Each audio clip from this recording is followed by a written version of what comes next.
पहली बार जब उसने उसे देखा, बारिश इतनी तेज हो रही थी कि स्ट्रीट लाइट्स डूबती हुई लग रही थी।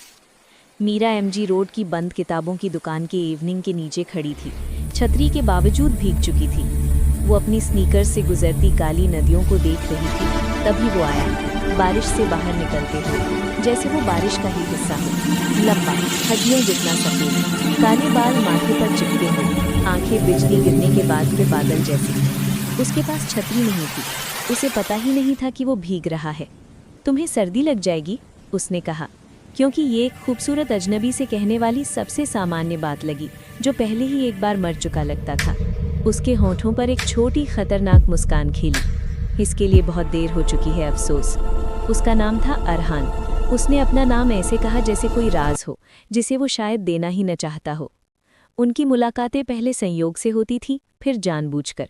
मध्य रात्रि में हौस खास की खाली गलियों में सैर, बातें जो तब तक चलतीं जब तक आसमान जामुनी रंग का न हो जाए। वो कभी कैफ़े में कुछ खाता नहीं था, उसे कभी ठंड नहीं लगती थी। गर्मियों में भी वो अपनी चमड़े की दस्ताने कभी नहीं उतारता था। मीरा मूर्ख नहीं थी। वो बहुत किताबें पढ़ती थी, बहुत फिल्में देखती थी। उसे सब संकेत पता थे। एक रात पुरानी दिल्ली के एक खंडहर हवेली की छत पर चांद मोटा और नीचा था। उसने आखिरकार पूछ लिया, तुम कितने समय से मरे हुए हो?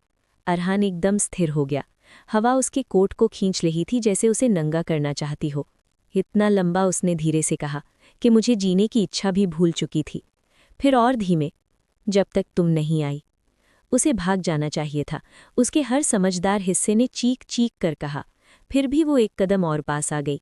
वो पुरानी किताबों, सर्दियों की बारिश और कुछ धाती जैसी गंध की तरह महकता था। ऐसी गंध जो उसके गले के पीछे दर्द पैदा कर देती थी।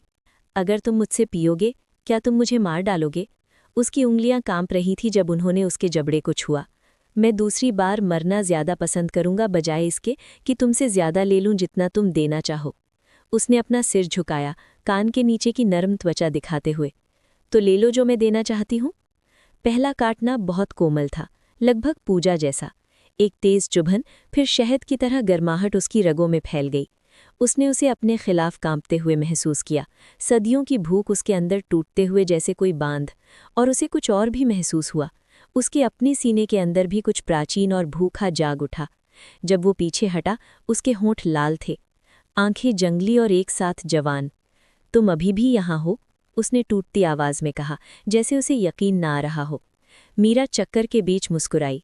मैंने कहा था ना, मैं देना चाहती हूँ। फिर उसने उसे ठीक से चूमा, तांबे, चांदनी और हमेशा के स्वाद के साथ। कहते हैं वैम्पायर प्रेम कहानियां हमेशा दुखांत होती हैं, लेकिन कभी कभी बहुत कम बार दो राक्षस फैसला करते हैं कि वे इंसान अलग अलग होने से बेहतर राक्षस साथ रहेंगे। और दिल्ली की शांत रातों में, जब शहर सोना भूल जाता है, तुम अभी भी उन्हें देख सकते हो, बारिश में हाथ थामे चलते हुए। एक धड़कन, एक खामोशी, दोनों आखिरकार घर पहुंच चुके।